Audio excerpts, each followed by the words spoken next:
சித்தர் பூமி. ஸ்ரீ குருப்யோ நமஹ. பூஜ்யாய ராகவேந்திராய சத்யதர்மரதாய ச பஜதாம் கல்பவருக்ஷாய நமதாம் காமதேனுவே. அசாத்திய சாதக ஸ்வாமின் அசாத்தியம் தவ கிம்பத ராமதூத கிருபாசந்தோ மத்காரியம் சாதக பிரபு.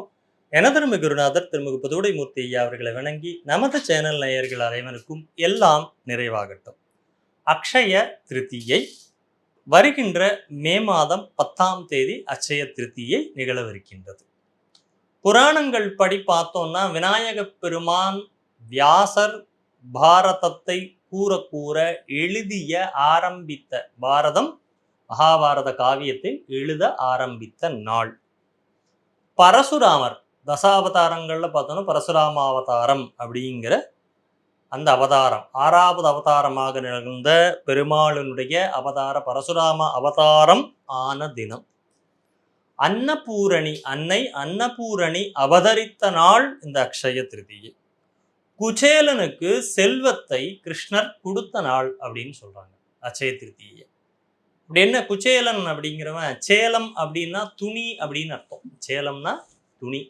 குச்சேலம் அப்படின்னா குறைவான ஓட்டை உள்ள, அதுக்கே அவருக்கு அவ்வளவு கஷ்டங்கள் இருந்தது குச்சேலனுக்கு. குச்சேலனும் பரமாத்மா கிருஷ்ணனும் இருவரும் பால்ய சிநேகிதர்கள். கிருஷ்ணர் துவாரகையினுடைய ராஜா, குச்சேலன் பூஜா கூட வழி இல்லாமல் இருந்தான் அப்படிங்கிற மாதிரி இருந்தான். மகா தரித்திரம், குழந்தைகள் வேறு அவனுக்கு நிறைய 27 குழந்தைகள் குச்சேலனுக்கு இருந்தது அப்படின்னு சொல்வதுண்டு. மகாதரித்திரம். அப்போ அவனுடைய மனைவி இவர் குச்சேலன் இடத்துல கூறி, உங்க நண்பர் தானே, ஃப்ரெண்டு தானே, போய் கேளுங்களேன், ஏதாவது உபகாரம் பண்ணுங்கன்னு. அந்த அவனுக்கு அந்த கேட்கறதுங்கிறதே கஷ்டம். இன்னொருத்தர்கிட்ட போய் நம்ம எனக்கு பண்ணுங்கன்னு கேட்கணும்னா எவ்வளவு கூனி குறுக வேண்டியிருக்கும். அப்படி ஒரு கூனி குறுகி நான் எப்படி போய், அவன் மிகப்பெரிய மகாராஜாவாக இருக்கான், அவனை போய் நான் எப்படி கேட்கறது, அவனை பார்க்கறதுக்கு போய் அவனை கொடுக்கறதுக்கு கூட என்கிட்ட இல்லையே அப்படி. குழந்தைகள் இருக்கக்கூடிய வீடு, நோயாளிகள் இருக்கக்கூடிய வீடு, கர்ப்பிணி பெண்கள் இருக்கக்கூடிய வீடு, நம்மளுடைய ஆசான்களை சந்திக்கும் பொழுது, பெரியவர்களை சந்திக்கும் பொழுது வெறும் கையில போகக்கூடாது அப்படின்னு சாஸ்திரம் சொல்லுது. பெரிய மனிதர்களை சந்திக்கணும்னா வெறும் கையில போய் சந்திக்க கூடாது. அவர்களுக்கு ஏதேனும் ஒரு கம்மி பட்சம் இப்போ எலுமிச்சம்பழம் கொடுத்துட்டு பார்ப்பாங்க, அந்த மாதிரி ஒரு பூ கொடுத்துருக்கிறது, பழம், ஒரு இன்னைக்கு ஸ்வீட் பாக்ஸ் வாங்கி கொண்டு கொடுக்குறது, அந்த மாதிரி ஏதாவது கொடுத்துட்டு தான் பார்க்கணும். அப்போ துவாரகையினுடைய ராஜாவாக இருக்கக்கூடிய கிருஷ்ணனை சந்திக்க போறேன், நான் என்ன கொண்டு போறதுன்னா, அவங்க வீட்டில் இருங்கன்னு போய் கொஞ்சம் அவில் இருந்துதாம். அந்த அவிலை வெள்ளத்துடன் சேர்ந்து கலந்து அவருடைய அந்த இடுப்புல துண்டுல முடிச்சு போட்டு அனுப்பிச்சு வைக்கிறார். குச்சேலன் தன்னுடைய ஊர்ல இருந்து அவருடைய துவாரகைக்கு வரார். போய் கிருஷ்ணனை பார்க்கிறாரு. கிருஷ்ணன் இவரை பார்த்தவுடன் அள்ளி அணைத்து, ஆஹா நண்பா வா அப்படின்னு சொல்லி அவனை கூப்பிட்டு அவனுக்கு உபச்சாரங்கள், பாத பூஜைகள் எல்லாம் செய்து, தன்னுடைய தேவியான ருக்மணியை வர சொல்லி அவருக்கு பாத பூஜை எல்லாம் செய்து நல்ல அவருக்கு குச்சேலனை பேசவே விடலை கிருஷ்ணர். கேட்கணும்ல, அதுக்கு ஒரு சந்தர்ப்பத்தையே கொடுக்காமையே இருந்தார். எல்லாம் முடிஞ்சுது, நட்பு குசல விசாலங்கள்லாம் முடிஞ்சுது, அவருக்கு உபச்சாரங்கள் ஆச்சு, சாப்பாடாச்சு, எல்லாம் ஆச்சு. அப்போ மாலை நேரத்தில் எனக்கு என்னடா கொண்டு வந்த நீ அப்படின்னு கேட்குறாரு. நான் அது வந்து நாங்கள் ராஜா இப்படி பஞ்சபக்ஷ பரமான்னங்கள்லாம் போட்டு அப்படி இருக்கு, அவனுக்கு போய் இந்த அவளை கொடுக்கறதான்னு தோணிடுச்சு. என்ன கொண்டு வந்த கூடு ஏதோ மறைச்சு வைக்கிறேன், டக்குன்னு அவரோட அந்த துண்டை பிடிச்சி இழுக்க அவில் கையில் ஒரு எடுத்து அந்த அவிலை போட்டுக்கிட்டாராமா. போட்ட உடனேயே அந்த குச்சேலனுடைய அந்த தரித்திரம் முழுவதும் நீங்கியது. 2வது பிடி அவிலை போட்டு கொண்டார். அவனுக்கு அத்தனை குபேரனுக்கு நிகரான ஐஸ்வர்யம் கிடைச்சிருச்சு. 3வது பிடி போடுறப்ப ருக்மணி தேவி தடுத்துட்டா, நம்ம போதும், அளவுக்கு அதிகமாக போயிட்டு இருக்கு அப்படின்னு இப்படி சொல்வதுண்டு.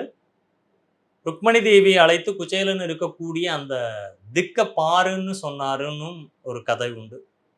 அவன் இருக்கக்கூடிய அந்த திசையை பார் அப்படின்னு சொல்லி அவன் அதன் மூலியமாக ஐஸ்வர்யம் கிடைச்சது. குபேரனுக்கு நிகரான ஐஸ்வர்யத்தை குச்சேலனுக்கு கிருஷ்ணர் அருளிய நாள் அக்ஷய திருதியை. பாண்டவர்கள் அக்ஷய பாத்திரம் பெற்ற நாள். சூரிய பகவானிடத்திலிருந்து அக்ஷய பாத்திரத்தை பெற்ற நாள் இந்த அக்ஷய திருதியை. கங்கை நதி பூமிக்கு வந்த நாள். பகீரத பிரயத்தனம்னு சொல்லுவோம். ஒரு விஷயங்கள் செய்யறதுக்கு முடியலன்னா பகீரத பிரயத்தனம் பண்ணணும் அப்படின்னு. ஏன்னா கங்கையை இந்த பூமிக்கு கொண்டு வந்தது பகீரதன் தான். பகீரதன் முதல் பிரம்மாவை நோக்கி தபஸ் பண்றான். பிரம்மா அது என்னோட கையில இல்லை அப்படின்னு சொல்லிடுறாரு. அப்புறம் பெருமாளை நோக்கி தவம் செய்ய பெருமாள் தன்னுடைய கால் கட்டை விரல் மூலியமாக தான் கங்கையை அனுப்பிச்சார். கங்கை எங்கிருந்து ஏன் புனிதத்தன்மை அவ்வளவு அப்படின்னா பெருமாளினுடைய திருப்பாதத்திலிருந்து உதித்து வந்தது கங்கை. பிரவாகமா வரா கங்கை. இவ்வளவு பிரவாகமா வரவள டக்குன்னு சிவபெருமான் தன் தலையில போட்டு கட்டிடுறார்.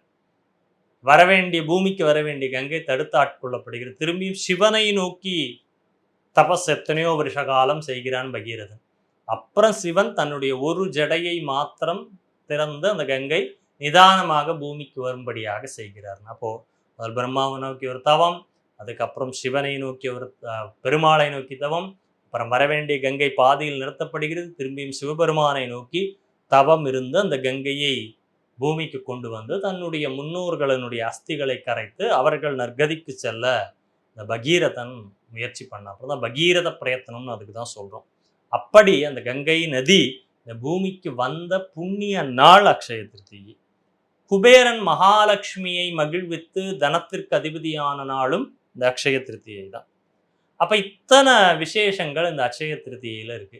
இந்த அக்ஷய திருதியில நம்ம என்ன பண்ணணும்? மகாலட்சுமி தேவியை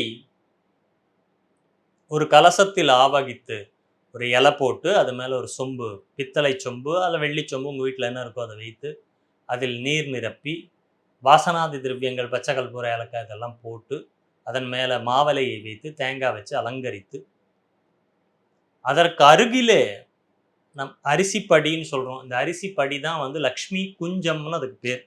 அரிசிப்படி நிறைய நெல்லை நிரப்பி அதில் மகாலட்சுமி அந்த கலசத்தில் மகாலட்சுமி நாராயணரை ஆவகித்து மாதுளை முத்துக்கள் இருக்கு பாருங்க, மாதுளம்பழத்தோட முத்துக்களினால் மகாலட்சுமியை அர்ச்சிக்க அவ்வளவு சிறப்பான பலன்களை கொடுக்கும்.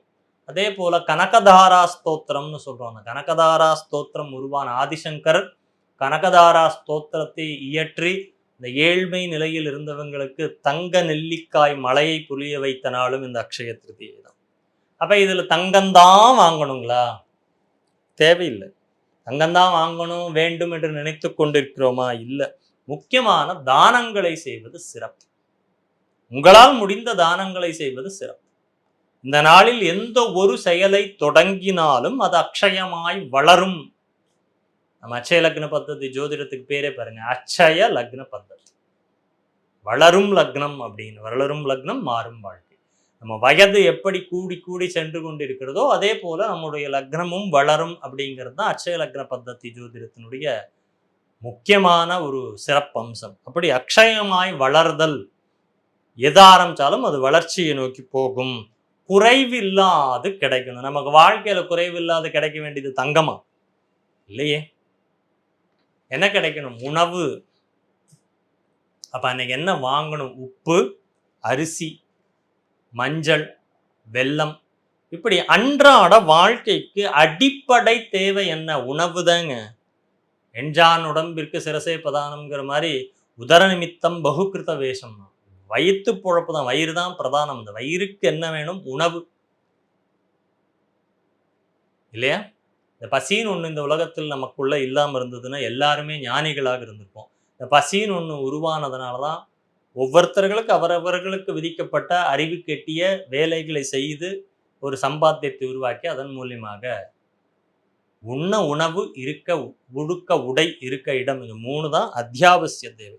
தங்கம் அத்தியாவசிய தேவை அல்ல. நம்ம முக்கியமாக நம்ம வாங்க வேண்டியது என்ன? அரிசி, உப்பு, இந்த வீட்டு மளிகை பொருட்களை வாங்கிறது ரொம்ப முக்கியம். அதுக்கப்புறம் ஒரு சொம்பு நிறைய தண்ணியை இறைவனிடத்தில் வைத்து இந்த ஆண்டும் கூட குறைவில்லாத மழை எல்லாருக்கும் கிடைக்கணும்னு வேண்டிக்கிங்க. தண்ணி முதல் அத்தியாவசிய. நீரின்றி அமையாது உலகு இல்லையா? அப்ப அந்த நீர் வேணும் அப்படிங்கிறத நம்ம வந்து வேண்டிக்கணும். இதுதான் அத்தியாவசியமான தேவை. தங்கம் வாங்கிறதுங்கிறது அவங்களுடைய சௌகரியங்கள், அவரவர்களுடைய நிலையை பொறுத்து. என்ன தானங்கள்லாம் பண்ணும்? வஸ்திர தானம் பண்ணுங்க, அன்னதானம் பண்ணுங்க, அடுத்தவருக்கு என்ன தேவையோ அதை வாங்கி கொடுங்க. ஒரு ரொம்ப ஏழ்மையில் இருக்காங்கன்னா ஒரு மாதத்திற்கு உண்டான மளிகை பொருளை வாங்கி கொடுங்க. யாராவது படிக்கிறதுக்கு ஆசைப்படுறாங்க, படிக்கணும்னு நினைக்கிறாங்கன்னா அவங்க படிக்கக்கூடிய விஷயத்துக்கு உபகாரம் பண்ணுங்க. அப்படி இந்த அக்ஷய திருத்தியை இப்படி நீங்க பண்ணினீங்கன்னா ரொம்ப விசேஷத்தை தரும். இந்த திருத்தியை திதியே அதுக்கு பேரே பலன்களை தரக்கூடிய திதி. அதான் 3ஆம் பிறை அப்படின்னு அதை தான் அழைக்கணும். 3ஆம் பிறை கண்ணிலே விழாது, 4ஆம் பிறை நல்லா விழும். 3ஆம் பிறையை தொடர்ந்து ஒரு வருடம் பார்த்து விட்டோமானால் நமக்கு நினைத்தது நடக்கும்ங்கிறாங்க. ஏன்னா அந்த 3ஆம் பிறை தான் சிவனுடைய தலையில் இருக்கக்கூடிய சந்திரன். கண்ணிலே விழாது, அதை பார்த்து விட்டு தொடர்ந்து ஒரு வருடம் இந்த பிறையை தரிசித்து விட்டோம் என்றால் நமக்கு மனதில் நினைத்த காரியங்கள் நிறைவேறும். அப்படி அட்சய திருத்தியை அடுத்தவருக்கு உதவக்கூடியதாக தான தர்மங்களை செய்யக்கூடிய நாளாக நீங்கள் பயன்படுத்தினீர்கள் என்றால் அக்ஷயமாய் உங்களுடைய வாழ்க்கையும் மாறும். இந்த அட்சய திருத்தியை அன்னைக்கு இன்னொரு விஷயத்தையும் நீங்க செய்யலாம். இந்த அட்சய லக்ன பத்ததி ஜோதிடம் இதை கற்றுக்கொண்டு உங்களுடைய வாழ்க்கையும் அட்சயமாக நம்ம வயதோட்டத்தின்படி நம்மளுடைய வயதிற்கு என்ன தேவைங்கிறத சொல்லக்கூடியதாக இந்த முறை இருக்கு. என் வயதிற்கு இந்த தேவையான விஷயங்கள் எல்லாம் எனக்கு நடக்குமா, என்னோட வயதோட்ட லக்னப்படி வளரும் லக்னம் மாறும் வாழ்க்கை. அப்போ மாற்றத்திற்குரிய இந்த வாழ்க்கையில் லக்னமும் மாறும். அந்த மாறக்கூடிய லக்னத்தினுடைய அடிப்படையில் தான் என்னுடைய வாழ்க்கையினுடைய தேவைகளோ அல்லது எனக்கு எது கிடைக்கும் கிடைக்காதுங்கிறத இந்த லக்னம் சொல்லும். அதை நீங்களே கற்றுக்கலாம். இந்த ஒரு காலத்தில் அட்சய திருத்தியைக்கு அடுத்து வரக்கூடிய 10ஆம் தேதி அக்ஷய திருத்தியை, 11ஆம் தேதி அடிப்படை வகுப்பு ஆரம்பிக்குது. கண்டிப்பாக நீங்களும் இந்த அட்சய திருத்தியில் உங்கள் வாழ்க்கை அட்சயமாக மாற அட்சய லக்ன பத்ததி ஜோதிடத்தை கற்றுக்கொள்ளலாம்.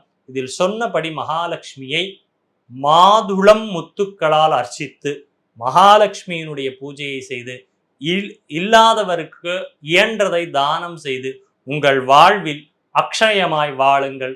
நன்றி, வணக்கம். சித்தர் பூமி.